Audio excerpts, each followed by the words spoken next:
Buenos días a todos y bienvenido una vez más a este nuevo ciclo que organiza la Cátedra Universitaria de la Fundación Sistemas Genómicos, y este es el cuarto ciclo ya de seminarios.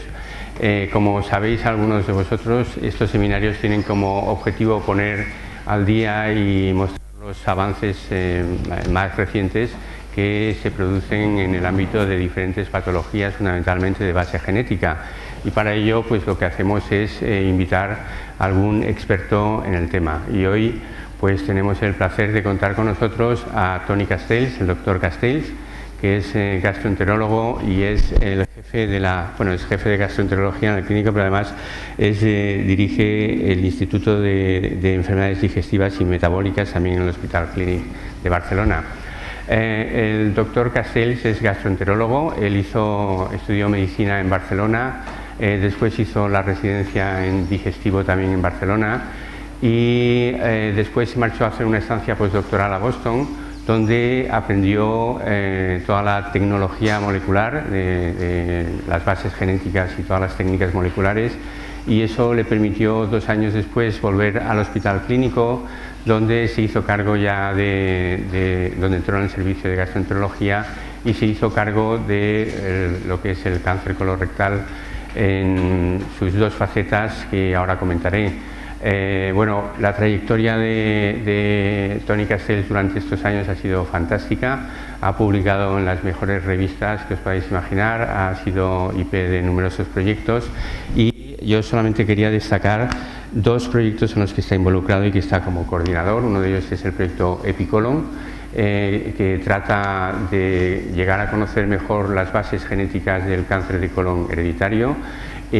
Por otro lado, el segundo es el ColonPrev, que es también un proyecto colaborativo nacional, internacional, no sé si internacional también, que lo que tratan es de conocer las mejores estrategias para una identificación precoz del cáncer colorectal. Muchísimas gracias por venir y aquí te dejamos con tu ponencia. Gracias. Muchas gracias, Javier, por tu amable presentación. Muchas gracias por invitarme, Sistemas Genómicos, a venir hoy aquí a Valencia. Para mí es un placer estar hoy con todos vosotros e intentar explicaros un poco lo que estamos haciendo en nuestro centro, intentando aplicar todos aquellos conocimientos que se han ido adquiriendo en los últimos años, que como veréis han sido bastantes, en el campo del cáncer de colon.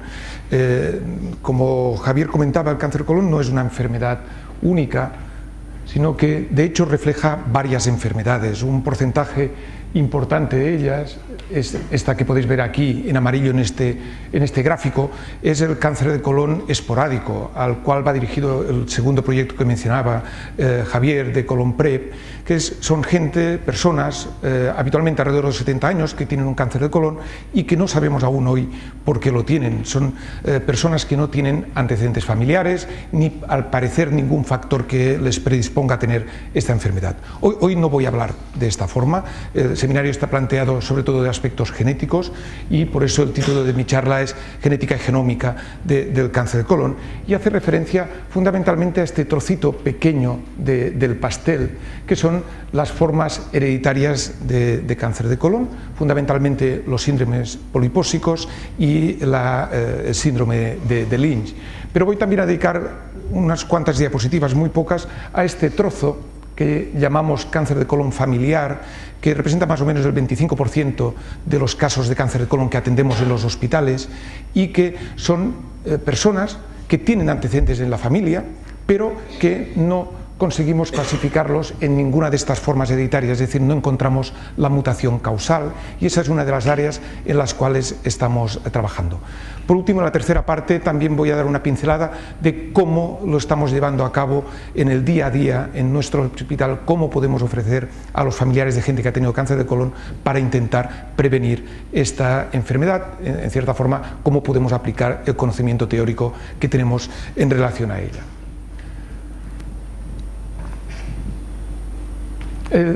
Posiblemente esta diapositiva muchos de vosotros lo sabéis muy bien, es el concepto de la base fisiopatológica del cáncer de colon. El cáncer de colon ha sido quizás uno de los tumores que ha permitido avanzar más en relación a los mecanismos carcinogénicos. Seguro que Javier opina lo mismo del cáncer de mama, pero yo creo que el cáncer de colon es bastante un ejemplo que nos ha permitido ver que el cáncer se origina por alguno de estos tres mecanismos. Esta es la vía que llamamos de instabilidad cromosómica, que ya identificó Vogelstein hace muchísimos años, de activación de oncogenes o inactivación de genes supresores. Posteriormente, un español, Manuel Perucho, fue la persona que identificó esta segunda vía, que es la de inestabilidad de microsatélites, y más recientemente se ha visto una tercera vía patogénica, que es el del fenotipo metilador, lo que llamamos CIM, que es otro mecanismo, en este caso no son mutaciones, sino son cambios epigenéticos que dan en último lugar comportan el desarrollo del cáncer. Evidentemente, como acostumbra pasar en medicina, estas vías no son absolutamente independientes, sino que hay una confluencia y hay casos que se superponen varios de estos mecanismos, y esto es lo que en la práctica complica un poco más la atención a estos individuos. Estas tres vías que os he comentado pues pueden dar lugar o están representadas tanto en las formas hereditarias de cáncer de colon como en las formas esporádicas. En el ejemplo paradigmático de la vía supresora desde un punto de vista hereditario es la poliposis adenomatosa familiar. Y, por otra parte, la forma esporádica es la mayor parte de los cánceres que vemos esporádicos, que son estables. La vía mutadora, el ejemplo clave de las formas hereditarias lo representa el síndrome de Lynch, mientras que la contraparte esporádica son los tumores que son inestables, que presentan inestabilidad de microsatélites. Y por último, y esto quizás es la parte más nueva, el fenotipo metilador viene representada por una forma que llamamos la poliposis cerrada, que si bien la he puesto en este grupo, no es una enfermedad hereditaria, al menos a día de hoy no sabemos que lo sea, sino que es una forma sindrómica que tiene como mecanismo patogénico el fenotipo metilador, y también hay unos tumores esporádicos que tienen este mismo fenotipo. Por razones de tiempo y por el objetivo del seminario, yo me voy a limitar a las formas hereditarias. Después, si queréis, en las preguntas desarrollamos la otra parte. Empecemos por la primera. La poliposis adenomatosa familiar es una enfermedad que posiblemente muchos de vosotros tenéis muy presente, que se caracteriza por lo que podéis ver en esta diapositiva o en esta, que son la presencia de cientos o miles de pólipos que tapizan todo el colon. Habitualmente afecta tanto el colon como al recto, que aparece a una edad muy precoz, alrededor de los 15-20 años, y que sabemos que si no interrumpimos la enfermedad, y esto quiere decir nada más y nada menos que quitar el colon a estas personas, pues el 100% de ellos van a hacer un cáncer de colon a una edad entre los 30 y los 50 años. Pues bien, esta enfermedad sabemos cuál es la causa, y la causa, al menos de las formas clásicas, es la presencia de mutaciones en este gen, en el gen APC, es un gen supresor de tumores, que es un gen que codifica una proteína que participa en múltiples funciones intracelulares, como por ejemplo es la encargada de degradar la beta-catenina, por un lado, que cuando esta proteína no se expresa, no se degrada beta-catenina, y esto tiene diversas implicaciones en la regulación de los mecanismos de señalización intracelular. También puede llegar a comportar cambios en E-cadenina, que es una molécula que participa en la unión entre células, y también puede interferir en los microtúbulos y, por tanto, en la movilidad de la célula. En cualquier caso, el resumen es que sabemos que esta enfermedad, la poliposis adenomatosa, es debido a la presencia de mutaciones germinales en el gen APC. ¿Y qué podemos hacer? Pues bien, si conocemos el gen, podemos ofrecer lo que llamamos consejo genético. Es decir, cuando una familia nos viene y nos dice que un familiar concreto ha tenido la poliposis y somos capaces de identificar la mutación, podemos ofrecer el test genético a los familiares a riesgo, de tal forma que si este familiar no tiene la mutación que tiene su progenitor, pues no va a tener una poliposis, por tanto ya lo excluimos de los programas de vigilancia. Por el contrario, cuando el familiar ha heredado aquella mutación, sabemos que con una elevada proporción o una elevada probabilidad, porque es una enfermedad de una alta penetrancia, pues va a desarrollar una poliposis, y por tanto les ofrecemos que cada año les vamos a hacer una colonoscopia para detectar precozmente la aparición de estos pólipos, y cuando veamos que esta poliposis ya tiene una entidad suficiente, pues les vamos a proponer la intervención quirúrgica, que es resecar el colon y el recto. Pues bien, no tan solo el conocimiento que tenemos de la mutación responsable de esta enfermedad nos sirve para hacer el diagnóstico presintomático, sino que también lo podemos utilizar para decidir qué tipo de intervención puede ser la más adecuada en un individuo portador de esta mutación. Habitualmente, cuando nos planteamos si le quitamos todo el colon o le quitamos todo el colon y el recto, utilizamos criterios clínicos. Hacemos esta intervención que, como os podéis imaginar, es mucho más agresiva y que puede limitar un poco más la calidad de estos individuos cuando el fenotipo en la familia es grave o si tiene una enfermedad muy difusa que afecte al recto, mientras que optamos por esta más conservadora cuando hay formas de esas que llamamos atenuadas, que el recto acostumbra a estar preservado. Pues bien, esto es una clasificación o una decisión que nos parece que desde un punto de vista clínico pues tiene sus limitaciones. Y lo que estamos intentando resolver es, teniendo en cuenta una característica del gen APC, que es lo que podéis ver en esta diapositiva, que es lo que llamamos la correlación genotipo-fenotipo, intentar ver si el test genético nos sirve para decidir cuál es la mejor intervención que podemos ofrecer a aquella persona. Y esto se ve aquí porque sabemos que las mutaciones que acontecen en esta zona central del gen, en el exón 15, ya veis que el exón 15 es enorme, es de los exones más grandes que existe, pues las mutaciones que acontecen en esta área pues acostumbran a dar fenotipos mucho más graves, mientras que las mutaciones que acontecen en los extremos 5' o 3' dan formas más atenuadas. Y por tanto lo que estamos intentando ver es si utilizando esta información genética, saber dónde está la mutación, si nos permite decantar la balanza hacia un lado u otro. Lo que se ve aquí, las mutaciones que están entre estos codones son los que darán formas más graves y por tanto son las que nos ayudan a proponer a aquella persona que se tiene que quitar todo el colon y todo el recto. ¿De acuerdo? La segunda enfermedad que quería comentar es el síndrome de Lynch. Si en la poliposis habéis visto que me he centrado más en el diagnóstico presintomático y en el manejo terapéutico, en el síndrome de Lynch me voy a centrar sobre todo en cómo identificar el síndrome de Lynch. ¿Y por qué esto? Pues porque el cáncer en el síndrome de Lynch, el aspecto macroscópico, no difiere en nada al cáncer esporádico. Aquí no ocurre como en la poliposis, que si una persona tiene 1000 pólipos, a nadie se le escapa el diagnóstico de poliposis. En el síndrome de Lynch, el cáncer del colon que aparece es exactamente igual, desde un punto de vista macroscópico, que el cáncer esporádico que podemos ver en cualquier persona mayor de 70 años. ¿Qué sabemos del síndrome de Lynch? El síndrome de Lynch anteriormente tenía este nombre, que era cáncer del colon hereditario no polipósico, ahora se ha vuelto a la nomenclatura inicial de síndrome de Lynch, y es una enfermedad, igual que la poliposis, autosómica dominante. Acostumbra estas personas acostumbran a presentar un cáncer a edades más jóvenes que la población general, en general antes de los 40-45 años.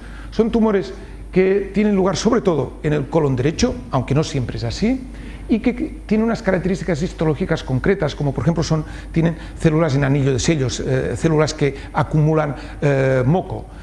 Pero quizás el dato más relevante del síndrome de Lynch, y es en lo que nos basamos para identificarlo, es que son personas o familias que tienen múltiples cánceres de colon. Es decir, una misma persona no tan solo tiene uno, sino que puede tener 2, 3 o 4, ya sea de forma sincrónica, diagnosticados al mismo tiempo, o metacrónica, diagnosticados a lo largo de los años. Y es un nuevo tumor primario, no es una metástasis del primero. Y además, estos tumores no únicamente tienen lugar en el colon, sino que puede afectar, como veréis, a otros órganos, como por ejemplo el endometrio, el estómago, el sistema urinario. Clásicamente, los criterios que hemos utilizado para sospechar esta enfermedad y poner en marcha los test genéticos que os comentaré, pues es si una familia cumplía los denominados criterios de Ámsterdam. Estos son criterios que dicen que tienes que sospechar un Lynch cuando en una familia hay 3 o más familiares con un cáncer de colon o alguna de estas otras neoplasias que afecta a 2 generaciones consecutivas y que como mínimo uno de ellos haya sido diagnosticado antes de los 50 años. Estos criterios, que son muy estrictos y que ahora ya no utilizamos, sí que fueron muy útiles para identificar los genes responsables del síndrome de Lynch, que son estos que podéis ver aquí. Genéricamente son los genes que llamamos reparadores de los errores de replicación del ADN y los más frecuentes son MSH2 y MLH1. Pues bien, esos individuos con un síndrome de Lynch heredan una mutación de uno de estos genes y esto les confiere un fenotipo mutador porque, como he comentado, estos genes se encargan de reparar los errores de replicación del ADN, de estos errores que tienen lugar cada día, en cada momento en nuestras células, cuando la célula se va replicando, cuando duplicamos el ADN. Estos errores, estos genes, se encargan de repararlos, de tal forma que los corrige y aquí no ha pasado nada. Pues bien, la gente con un síndrome de Lynch, debido a la mutación en alguno de estos genes, no reparan este daño y van acumulando mutaciones, de aquí el nombre de fenotipo mutador. Estas mutaciones que se van acumulando no tienen lugar de forma errática o aleatoria en el genoma, sino que tienen sobre todo predilección por lo que llamamos microsatélites. Los microsatélites son fragmentos de DNA repetitivos y es donde tienen lugar los errores estos de replicación de forma fundamental. Y esto es lo que nos permite, en la práctica, identificar los pacientes o sospechar los pacientes que puedan tener un síndrome de Lynch, porque si somos capaces de mirar cómo tienen el sistema de reparación del ADN en las células del tumor, sabremos si tienen alterado este mecanismo o no. Y esto lo podemos hacer de 2 formas. La forma clásica era mediante esta técnica de inestabilidad de microsatélites, que simplemente consiste, o de hecho de una forma muy rápida, comparar qué tamaño o qué morfología tienen los microsatélites en el tejido sano y en el tejido tumoral de aquel mismo individuo, de tal forma que los pacientes con Lynch lo que tienen es que hay estas alteraciones, veis que el patrón no coincide en el tejido sano que en el tejido tumoral, y esto nos pone en sobreaviso que el sistema de reparación no funciona correctamente. Hay una segunda forma que es mucho más simple, que es realizar una tinción inmunohistoquímica utilizando anticuerpos que reconocen a las proteínas que codifican estos genes. Esto está al alcance de cualquier hospital y, por tanto, es lo que en estos momentos estamos utilizando. Los tumores de un paciente con Lynch no expresan esta proteína, una de estas de aquí arriba, y, por tanto, la inmunohistoquímica es negativa. ¿Cuál es el riesgo de un paciente que hereda una mutación en los genes reparadores del ADN? Pues aquí lo veis. Los portadores de una mutación en cualquiera de estos genes, veis que a lo largo de su vida van incrementando la probabilidad de tener un cáncer de colon. Ya veis que puede llegar a los 80 años a casi el 80-90%. Varía, la probabilidad de un individuo con Lynch de tener cáncer de colon está entre el 60 y el 80%, no es el 100% que os comentaba antes con la poliposis, pero no está muy lejos de ello. Y además, no tan solo pueden tener el cáncer de colon, como os comentaba, sino que, como podéis ver, un porcentaje importante tienen cáncer de endometrio, cáncer de estómago y cáncer del sistema urinario. No es tan frecuente como el cáncer de colon, pero en una proporción importante pueden tener estos tumores, y esto es lo que complica un poco el manejo, porque tenemos que vigilar varios órganos, no tan solo el colon. ¿Qué podemos hacer? Pues ya lo anticipaba, vigilarles. Y esto sabemos hoy en día que sirve al menos para prevenir el cáncer de colon. Y esto es lo que demuestra esta diapositiva, que es un estudio ya clásico que hicieron en Finlandia, que cogieron muchas familias con Lynch, les propusieron a todos hacerse una colonoscopia cada año o cada 2 años, y como ocurre en toda buena familia, pues hay gente que lo aceptó y gente que no aceptó hacerse la colonoscopia. La siguieron a lo largo del tiempo y vieron que realmente aquellos que habían aceptado el cribado presentaban una probabilidad de permanecer vivos mucho más alta que aquellos familiares que no habían aceptado la colonoscopia. Con lo cual es una demostración de que la colonoscopia puede ser útil para prevenir la enfermedad, al menos detectarla precozmente, y mejorar el pronóstico de los pacientes con síndrome de Lynch. ¿Cómo podemos identificar Lynch? Bueno, os he dicho que podíamos mirar inestabilidad de microsatélites, hacer inmunohistoquímica, pero la pregunta es, ¿y a quién se lo hacemos? ¿A todos los pacientes con cáncer de colon o a algunos concretos? Y esto es una de las áreas que hemos estado investigando en el estudio que comentaba Javier al inicio de Epicolon. Hemos hecho varios estudios para intentar definir cuál es la estrategia mejor para la identificación del Lynch.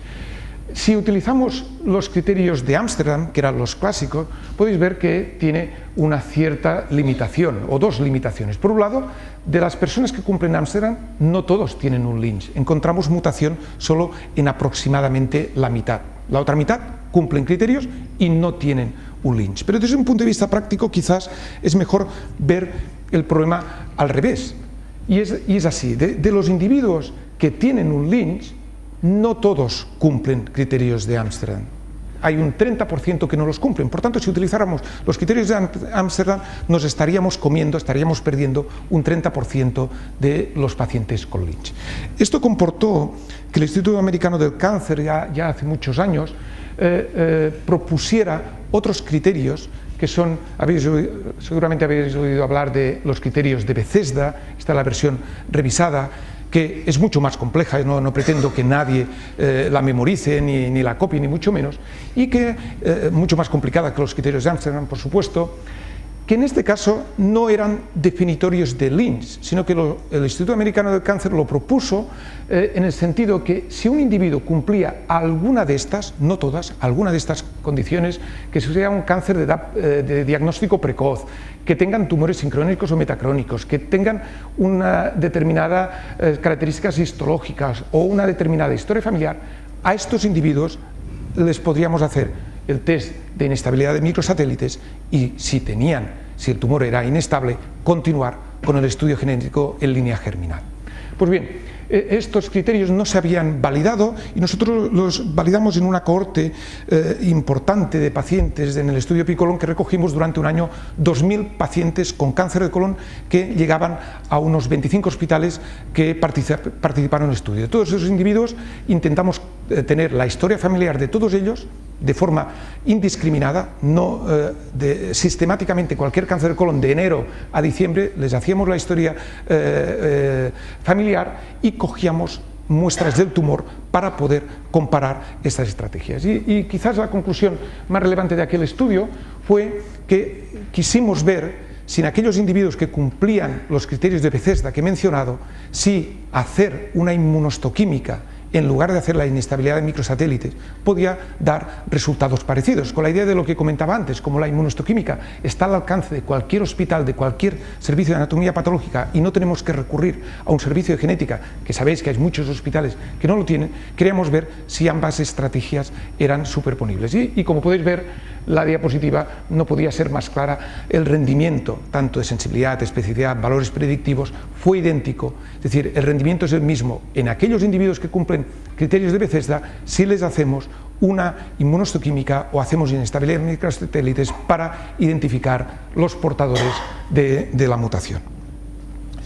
Esto se complicó un poco más hace unos años en una reunión que hicimos en Jerusalén que se cuestionó la validez de los criterios de Bethesda, fundamentalmente por un problema tan fácil de comprender como es que es casi imposible de memorizar los 5 criterios que he enseñado antes. Y ahora preguntará a alguien, posiblemente alguien de los que han estado más atentos quizás recuerda 1, 2, pero no muchos más. Y esto es una limitación importante en la práctica diaria. Entonces, en Jerusalén lo que se decidió es que lo podíamos hacer mucho más fácil. ¿Por qué no mirábamos todas las personas que tenían un cáncer de colon jóvenes? Es decir, sabéis que el cáncer de colon, la mediana de presentación son 70 años, pues cogemos los de menos de 70 y a todos les hacemos o bien inmunohistoquímica o bien inestabilidad. En esta reunión ya se aceptó que ambas estrategias eran completamente superponibles. Y esto se propuso allí y recientemente hemos tenido la oportunidad de poder validar si esto funcionaba o no funcionaba. Y esto lo hemos hecho en un estudio complejo porque lo que hemos hecho ha sido, hemos invitado a 3 registros importantes, el de Helsinki, el de la Universidad de Ohio y el registro del Colon Cancer Family Registry americano, bueno, no es americano, es internacional, y que les hemos pedido si querían juntar los datos con los nuestros para coger una cohorte, como podéis ver aquí, bastante importante, de 13.000 personas con cáncer de colon. El objetivo que pretendíamos era ambicioso y necesitamos una N importante. En cualquier caso, de estos 13.000 había 10.000 pacientes con cáncer de colon que cumplían los criterios de inclusión, y de estos, cada uno de estos registros por su lado había llegado a la conclusión si tenían un Lynch o no, y al juntarlo vimos que teníamos una cohorte de más de 300 pacientes con cáncer de colon secundario al Lynch, mientras que los otros podían actuar como control. Y en esta cohorte lo que hemos hecho ha sido mirar cómo se comportaba cada una de las estrategias que os he comentado. De tal forma que, como podéis ver en esta diapositiva, alrededor de una cuarta parte de los pacientes, de todos los pacientes con cáncer de colon, cumplían criterios de Bethesda. Si utilizábamos criterios de Jerusalén, recordad, menos de 70 años, pues más o menos la mitad cumplían estos criterios, mientras que si escogíamos una estrategia que llamamos universal, que es la de evaluar cualquier cáncer de colon que atendamos en un hospital, por definición era el 100%. Pues bien, con este porcentaje de cumplimiento, lo que hemos podido estudiar es cuántos acabaríamos diagnosticando de Lynch con cada una de esas estrategias. Y se resume aquí. Si utilizamos la estrategia universal, testar mediante inmunohistoquímica o inestabilidad cualquier tumor con cáncer de colon, pues detectamos 2,23% de Lynch. Esta es la prevalencia de Lynch en la población en general, es decir, de todos los pacientes con cáncer de colon, entre un 2 y un 3% van a tener un Lynch. Con la estrategia universal, evidentemente, los pillamos a todos. Con la estrategia de Bethesda, perdemos un 12%. Y lo que fue sorprendente es que la estrategia propuesta en Jerusalén, que se hacía con la finalidad de que se escaparan menos, pues realmente se escapan más. Un 15% se escapan, un 15% de los Lynch no los hubiéramos detectado si utilizáramos la recomendación de Bethesda. ¿Y a qué se debe esto? Pues cuando analizamos la edad de los pacientes con síndrome de Lynch, y a pesar de lo que he dicho al inicio de que es una enfermedad de inicio precoz, pudimos ver que en el 15% que perdíamos si utilizábamos Jerusalén, el cáncer de colon fue diagnosticado a una edad mayor de 70 años. Es decir, individuos que en aquella familia no había nada que hubiera hecho sospechar que tuvieran un Lynch, debutaba la enfermedad más allá de los 70 años. Es un porcentaje posiblemente no muy importante, pero realmente justifica la discrepancia que os he enseñado en la diapositiva anterior. De aquí que propusimos en este estudio otra estrategia, que no sé si va a ser aceptada o no, porque posiblemente de estrategias ya tenemos demasiadas, que era esta que podéis ver aquí en rojo, que simplemente tiene en cuenta la combinación de Jerusalén y Bethesda. Dicho de otra forma, deberíamos descartar un Lynch en cualquier persona menor de 70 años o mayor de 70 años que cumpliera criterios de Bethesda. ¿Y cuál es el rendimiento? Pues ya lo veis en esta diapositiva, es un poco menor que si hacemos la estrategia universal, pero perdemos exclusivamente alrededor de un 5% de los Lynch. Uno puede decir 5% es poco, es mucho, pero esto cuando tú lo planteas como una estrategia para hacerlo de forma generalizada en un país, esto tiene un impacto económico importante. ¿Qué es lo que hemos intentado reflejar en esta diapositiva? Si utilizamos esta estrategia combinada de testar solo los menores de 70 o los mayores que cumplen Bethesda, pues nos ahorramos alrededor de un 35% de los costes de la inmunohistoquímica o de la inestabilidad, para encontrar, evidentemente, un 5% menos de pacientes con cáncer de colon. Y si a esto le sumamos que, en cuanto a estudios en línea germinal, podemos tener un ahorro del 30% del coste, posiblemente en situaciones como las que estamos viviendo de precariedad económica, esta estrategia combinada, que llamamos selectiva, pues tiene un alto rendimiento a un coste posiblemente aceptable. Pasamos ya a la tercera enfermedad, que es la poliposis cerrada. Esta es quizás la más nueva, no es que la hayamos inventado, evidentemente existe desde que existe la humanidad probablemente, pero que sí que se ha caracterizado en los últimos años.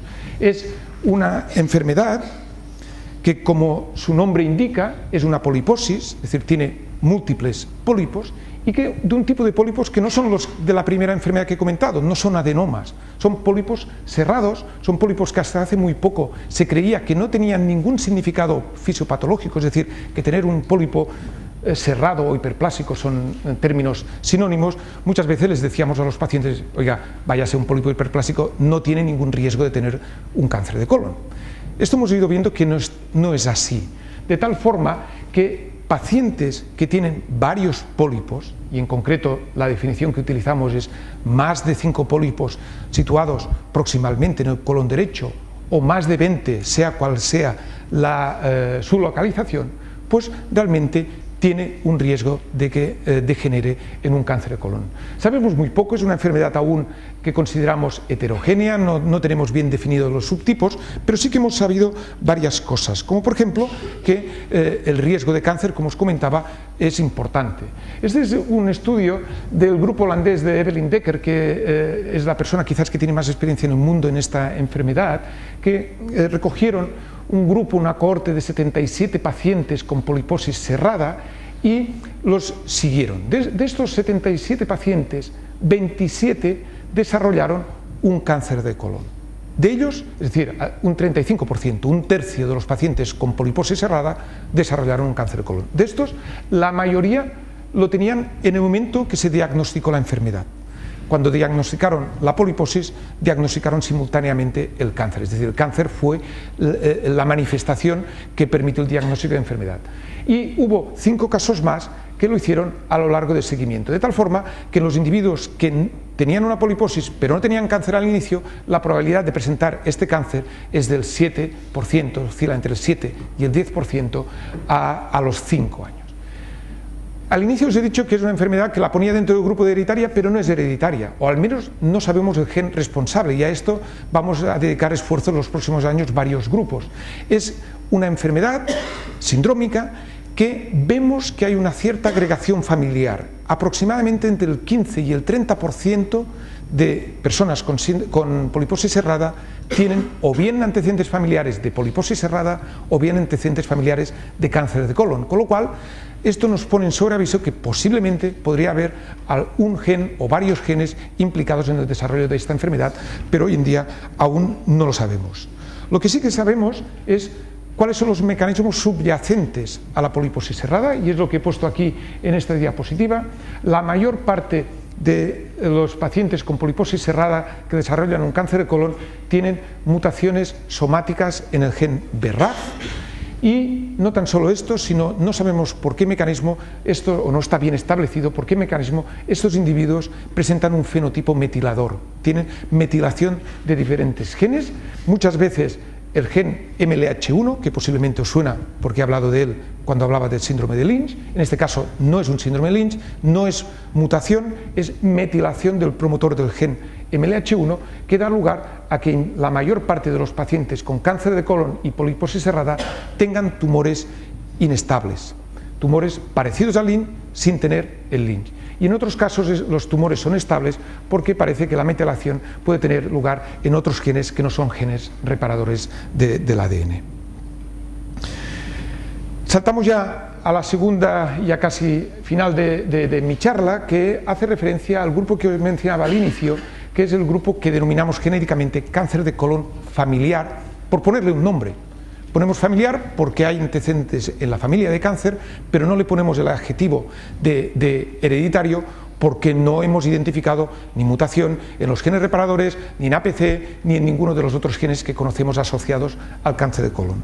¿Qué sabemos de este grupo de pacientes?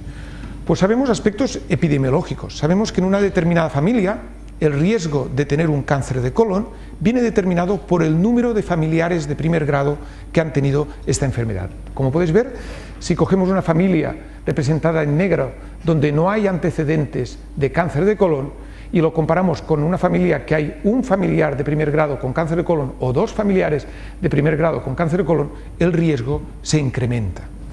También sabemos que no tan solo el número de familiares condiciona el riesgo de la familia de tener esta enfermedad, sino también lo condiciona la edad en la que se diagnosticó el cáncer de colon en el familiar afecto.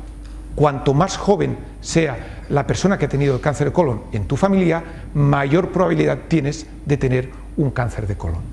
Pues bien, combinando estos criterios de edad de diagnóstico, número de familiares o grado de parentesco, se establecen lo que denominamos riesgos relativos de padecer un cáncer de colon. Y lo comparamos siempre en el riesgo que tiene la población general de países occidentales, que tenemos más o menos un 5% de posibilidades de tener un cáncer de colon a lo largo de nuestra vida. Pues bien, si en una familia hay un familiar de primer grado que ha tenido el cáncer de colon mayor de 60 años, el riesgo es aproximadamente el doble. Este riesgo se triplica cuando hay un familiar diagnosticado antes de los 60 años o dos familiares de primer grado con independencia de la edad de diagnóstico. Y posteriormente ya veis que cuando los familiares son de segundo o de tercer grado, el riesgo va bajando. En base a estos criterios clínicos tan simples, tan burdos, yo diría, pues es lo que en estos momentos hacemos la recomendación a las familias que no tienen un Lynch, que no tienen una poliposis, que nos vienen, es que mi padre tuvo un cáncer de colon a los 55 años, ¿tengo que hacerme algo? Pues esto es lo que les ofrecemos, y lo he puesto así solo a título de ejemplo. Por ejemplo, si esta persona que nos consulta tiene dos familiares de primer grado con cáncer de colon o uno diagnosticado a una edad joven, pues les proponemos hacerse una colonoscopia cada 5 años. Si solo tiene uno y es a una edad mayor de 60 años, les proponemos una colonoscopia cada 10. Esto ya os podéis imaginar que es muy poco fino, vamos a cometer muchos errores, no tenemos en cuenta para nada el sustrato molecular de estos tumores. Y esto es lo que estamos intentando modificar. Y eso se está modificando en base a resultados de estudios muy complejos, que son los estudios GWAS, que Javier entiende muchísimo más que yo, que se han hecho para múltiples enfermedades, no tan solo de cáncer. Javier ha hecho muchísimos de cáncer de mama. Estos son los resultados que tenemos en cáncer de colon. Ahora ya no está actualizada esta diapositiva. Se ha hecho también para la hipertensión, para la diabetes tipo 2, en general para todas aquellas enfermedades que son muy frecuentes en una determinada sociedad. Pues bien, estos estudios GWAS lo que permiten, lo que terminan demostrando son unos SNPs, unos factores que llamamos de susceptibilidad. Son pequeñas variaciones del genoma que no son mutaciones, es decir, son mutaciones sí, pero no se comportan como una mutación patogénica como las que hablaba anteriormente, porque el tener un cambio en uno de estos SNPs pues posiblemente no te va a condicionar que tengas un cáncer de colon. Lo que se cree es que posiblemente combinaciones, sumas o combinaciones de estos SNPs, ahora insisto, aquí hay 10 creo representados, hay más de 30 en cáncer de colon ya conocidos, pues posiblemente pueden condicionar lo que llamamos patrones de riesgo. Es decir, tú tener un patrón no te dice que tú vas a tener un cáncer de colon, como sí te lo podría decir si hubieras heredado una mutación en APC, pero te dice que tienes un mayor riesgo de presentar esta enfermedad. Y eso es lo que se está intentando evaluar, si esta información genómica nos puede ayudar a delimitar grupos de riesgo que podamos abordar de una forma mucho más selectiva. Es decir, en lugar de decir, ¿cuántos familiares tienes con cáncer de colon? Pues quizás podremos algún día genotipar los individuos para estos SNPs y ver si esto realmente condiciona o no un mayor riesgo y si podemos hacer estrategias de prevención diferentes en un grupo y otro. Hay estudios muy preliminares que apuntan en esta línea. Este es un grupo de inglés o escocés concretamente, de Edimburgo, que lo que han visto es que en función del número de alelos alterados de los 10 SNPs que os he comentado, 10 SNPs son 20 alelos diferentes, pues si tienes 12 o 13, la probabilidad de tener un cáncer de colon a lo largo de la vida aumenta. Si si recordáis la diapositiva anterior, tiene una curva exponencial parecida a la que yo os enseñaba en base a la edad o en base al número de familiares. Por tanto, parece que realmente cuantos más alelos tenga alterados, pues realmente el riesgo se incrementa.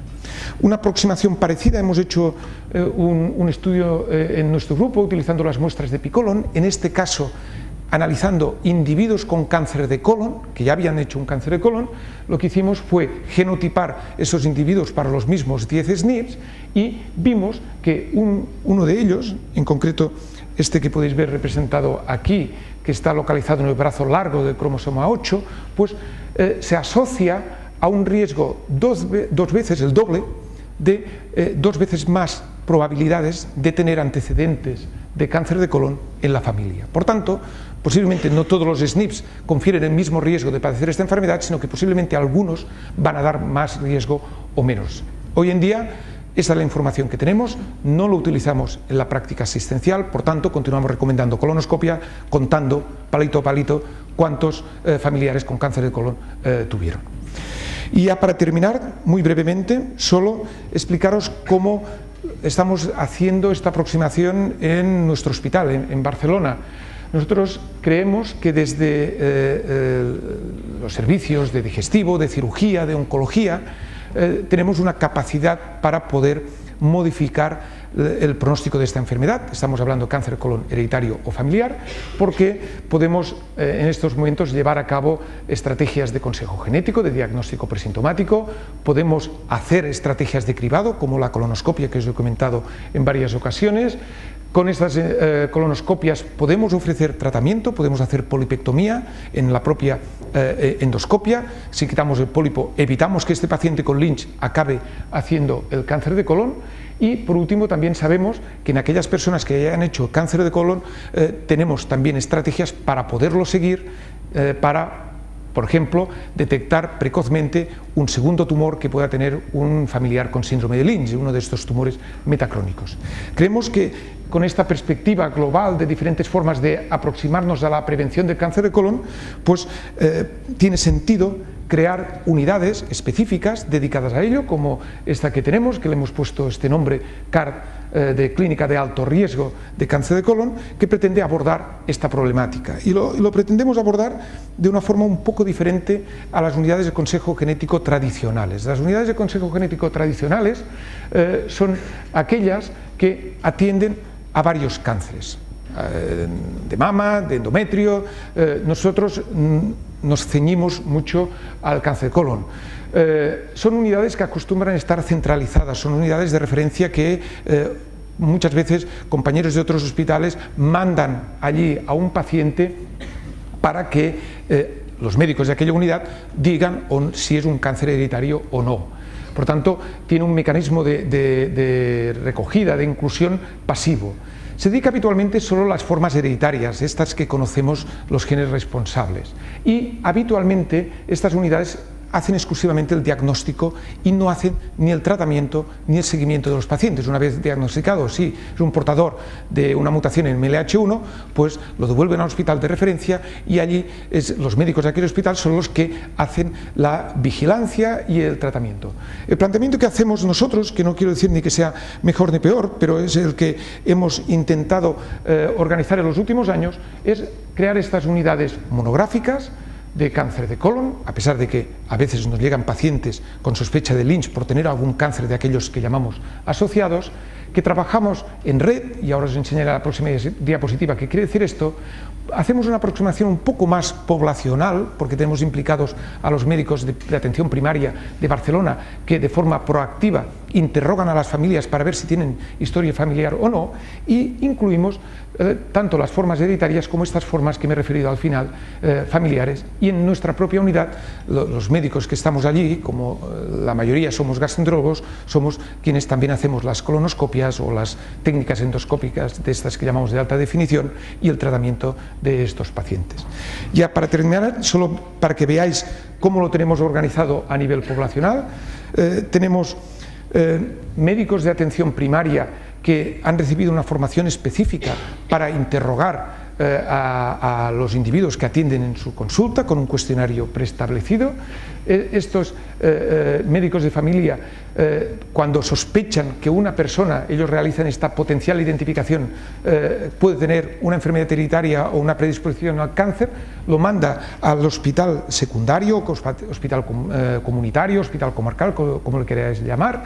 Hospitales, por ejemplo, en Barcelona tenemos en Tarrasa, hay otro hospital en Vic que colaboran con nosotros, y en estos hospitales, que ya tienen un nivel superior de medios que la atención primaria, pues en esos hospitales lo que hacen es hacer una historia familiar bien hecha, y en algunos casos, si es necesario, hacen los test de inestabilidad o de inmunohistoquímica en los tumores que tienen en sus archivos, y pueden realizar también determinados tratamientos o exploraciones de seguimiento.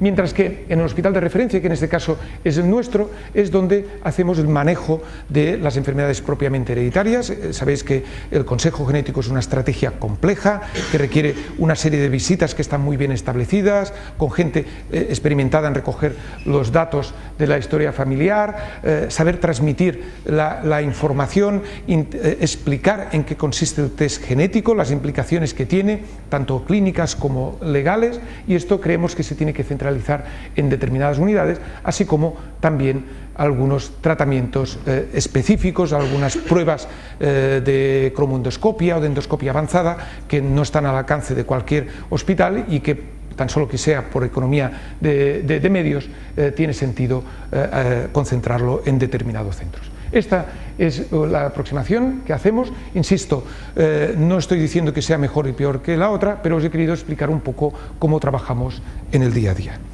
Y esto es todo. Si ya solo a título de resumen, de que creo de los conceptos más importantes, en estos momentos tenemos la posibilidad de hacer diagnóstico presintomático del gen APC. Esto nos permite saber qué individuos de aquella familia es portador o no de la mutación, y al mismo tiempo creemos que puede ser útil para determinar cuál es el tratamiento quirúrgico más adecuado. En relación al síndrome de Lynch, evidentemente la opción de testar todos los tumores con cáncer de colon se ha demostrado que es la más eficaz, no sé si eficiente, pero sí la más eficaz, y que si no, como mínimo deberíamos testar todos los pacientes menores de 70 años y, si queréis, también aquellos que cumplen criterios de Bethesda.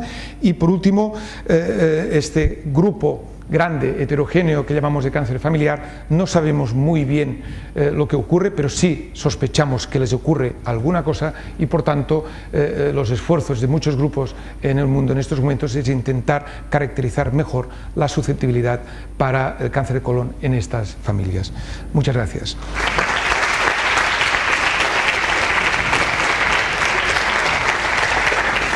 Muchas gracias, Antoni, por esta conferencia que nos has dado tan explicativa.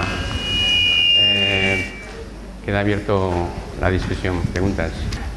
Yo te preguntaría, colon y cáncer de mama han llevado un desarrollo muy parecido en cuanto a diagnóstico, investigación, etcétera. Entonces, ¿qué factores modificadores están identificados en estos momentos, genéticos y no genéticos, que puedan alterar el riesgo, modificar el riesgo, incrementándolo o bajándolo de ese 60-80% que decías? ¿Te refieres a los pacientes con síndrome de Lynch? Sí, pacientes con pues síndrome de Lynch. Está poco caracterizado esto. Realmente se sospecha que pueden haber genes modificadores, pero no están muy bien establecidos. Lo que sí que sabemos es que no todos los pacientes con síndrome de Lynch tienen el mismo riesgo, y por tanto parece que el gen que pueda estar afecto puede condicionar el riesgo de padecer un cáncer de colon u otros cánceres. Por ejemplo, en la gráfica que he enseñado, la probabilidad de tener un cáncer de colon es mucho más alta para MSH2 que para MSH6. Parece que es el propio gen, el sitio donde actúa, la proteína que codifica, que puede condicionar un mayor riesgo o no. El riesgo de padecer un cáncer de endometrio con MSH6 es mucho más alto que con MSH1 o MLH1, ¿no? Por tanto, parece que podrían haber patrones que relacionaran el tipo de tumor que una familia o una persona puede llegar a tener, muchas veces la familia. Sabes tú que en las familias con Lynch hay una agregación del tipo de tumor. Vemos familias que solo tienen colon, otras familias que solo tienen gástrico. De hecho, la familia original que permitió o que Henry Lynch definió la enfermedad era una familia que no tenía cáncer de colon, tenía cáncer gástrico. Es decir, hay patrones de agregación que parecen que vienen condicionados por el tipo de gen, pero posiblemente tampoco lo explica todo, ¿de acuerdo? Entonces, pueden haber otros factores que participen. Recientemente, o ya hace unos cuantos años, pero no muchos, se identificó EpCAM. EpCAM es otro gen que está situado upstream a MSH2, que no se consideraba, y de hecho no es un gen reparador de ADN, que se descubrió por casualidad, porque quedaba dentro del kit de MLPA para el diagnóstico de Lynch, y se vio que hay determinados individuos que tienen deleción de EpCAM, y esto les comporta metilación del promotor de MSH2 y desarrollan un fenotipo parecido al Lynch, y de hecho tiene un riesgo de cáncer de colon parecido al Lynch con MSH2. Por tanto, es posible que puedan haber otros genes que puedan modular, pero está poco caracterizado en esos momentos. Bueno, Antonio, enhorabuena. Mi pregunta era un poco por el sistema de organización que has explicado esta última diapositiva. Cuando ya hablas del hospital de referencia, las pruebas moleculares, ¿quieres decir que en ese sistema el laboratorio molecular es exclusivo de la unidad? Es que no me ha quedado claro, ¿sabes? Sí, el consejo genético sí, pero el laboratorio molecular no. No. Es exactamente como tú apuntas, ¿eh?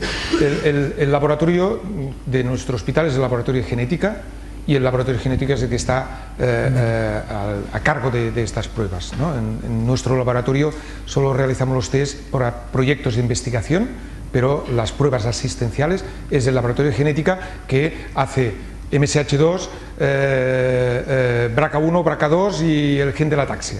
Sí, es exactamente. Es común para el... Común para todo el hospital. Sí. Vale, gracias. La otra cosa es, apuntando a este aspecto organizativo, los servicios de anatomía patológica sí que están descentralizados. Es decir, si un paciente ha sido identificado por un médico de familia de un determinado hospital comarcal, este paciente es atendido en primera instancia en aquel hospital, y si aquel hospital tiene muestras de bloques de parafina del familiar afecto, en algunas ocasiones es este propio hospital quien pone en marcha la técnica de inmunohistoquímica. Esto es la segunda pregunta que te quería hacer, porque también tienen a veces la inmuno, e incluso a lo mejor la inestabilidad de microsatélites igual también te la pueden ofrecer. Sí, exactamente. Esto creemos que hacerlo de forma descentralizada es una forma de disminuir la carga de los hospitales de referencia. Hay muchos pacientes que tienen historia familiar y tienen un sistema de microsatélites estable, y por tanto este paciente ya no se remite al hospital de referencia. Vale, esa era pues la segunda pregunta, gracias. Creo que no ha quedado claro, pero por si acaso, ¿habéis estimado el coste económico? Sí.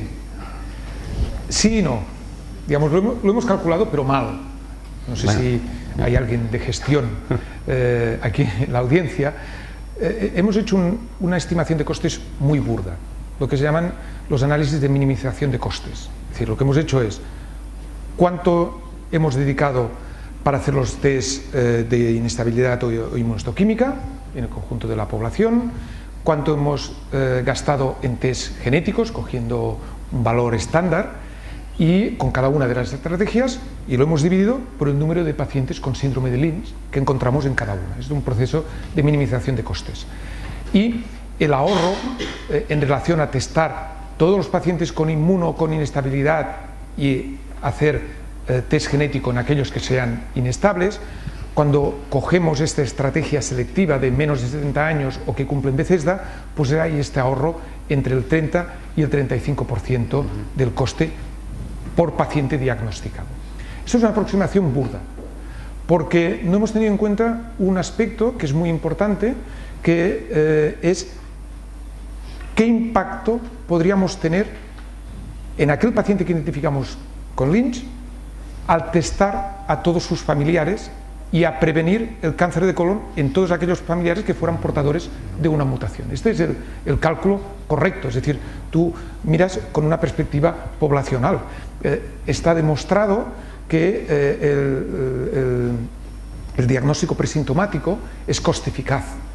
Pero lo que no hemos podido hacer es poner estos datos anidados a los nuestros. Posiblemente el beneficio sería aún mayor, porque como una estrategia solo se te escapa un 5% y en cambio te puedes ahorrar un 30% de los costes, si lo multiplicamos por los 2 o 3 familiares de promedio que puede tener una persona en nuestro medio, posiblemente sería coste eficaz. Pero este número no lo tenemos.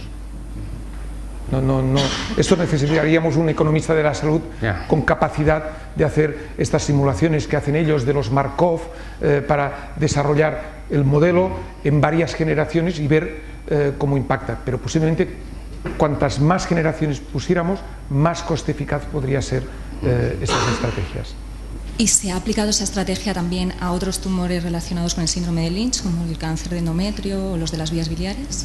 Esta es una muy buena pregunta.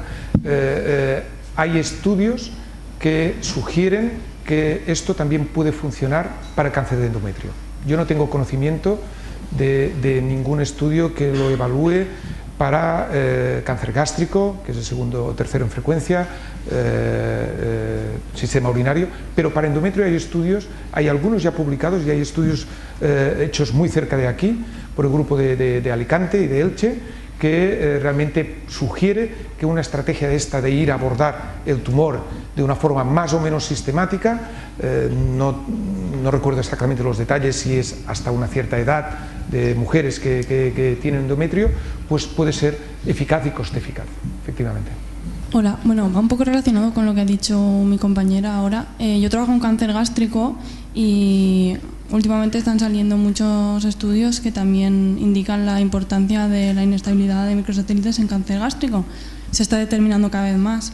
Mi pregunta era si en vuestra unidad han tenido o habéis tenido la oportunidad de pensar la posible importancia que puede tener esto en cáncer gástrico, si, no sé, un poco eso. Sí, es sumamente pertinente y de hecho es una situación que nos estamos encontrando, porque cuando montamos la unidad hace ya unos cuantos años, la gente que nos venía era pacientes con cáncer de colon, pero cada vez vemos poblaciones más mixtas, ¿no?